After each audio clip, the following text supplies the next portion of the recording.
السلام علیکم ورحمۃ اللہ وبرکاتہ۔ اعوذ باللہ من الشیطان الرجیم، بسم اللہ الرحمن الرحیم، رب زدنی علما۔ آج ہم لیں گے سورہ آل عمران آیت نمبر 180 کی تلاوت کر رہی ہوں۔ وَلَا يَحْسَبَنَّ الَّذِينَ يَبْخَلُونَ بِمَا آتَاهُمُ اللَّهُ مِنْ فَضْلِهِ هُوَ خَيْرٌ لَهُمْ بَلْ هُوَ شَرٌّ لَهُمْ سَيُطَوَّقُونَ مَا بَخِلُوا بِهِ يَوْمَ الْقِيَامَةِ وَلِلَّهِ مِيرَاثُ السَّمَاوَاتِ وَالْأَرْضِ وَاللَّهُ بِمَا تَعْمَلُونَ خَبِيرٌ۔ صدق اللہ العلی العظیم۔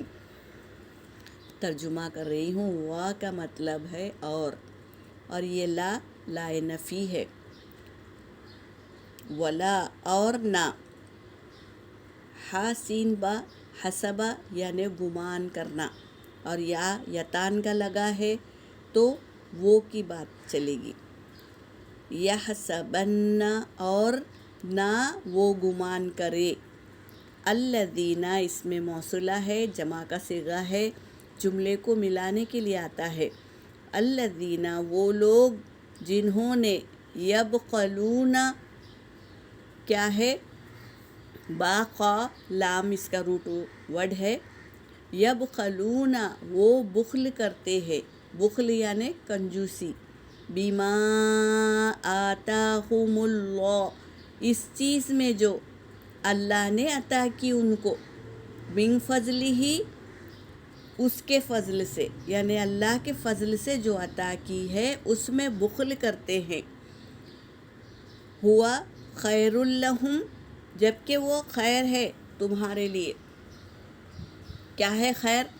جیسے کہ ہم سال میں ایک بار زکوٰۃ ادا کرنا ہے، یہ کیا ہے؟ خیر ہے ہمارے لیے، لیکن ہم بخل کرتے ہیں، کنجوسی کرتے ہیں، زکوٰۃ برابر ادا نہیں کرتے، تو یہ ہو گیا بخل کرنا، اور یہ شر لکم یعنی تمہارے لیے شر بھی ہو گئی۔ اگر تم زکوٰۃ ادا نہیں کیے برابر تو یہ تمہارے لیے شر ہے۔ اب آگے کی آیت میں بل ہوا شر لہم بلکہ وہ شر ہے تمہارے لیے، اگر تم اس کا حق ادا نہیں کریں گے تو وہ تمہارے لیے شر ہے۔ سیطوقون تو عنقریب انہیں توق ڈالا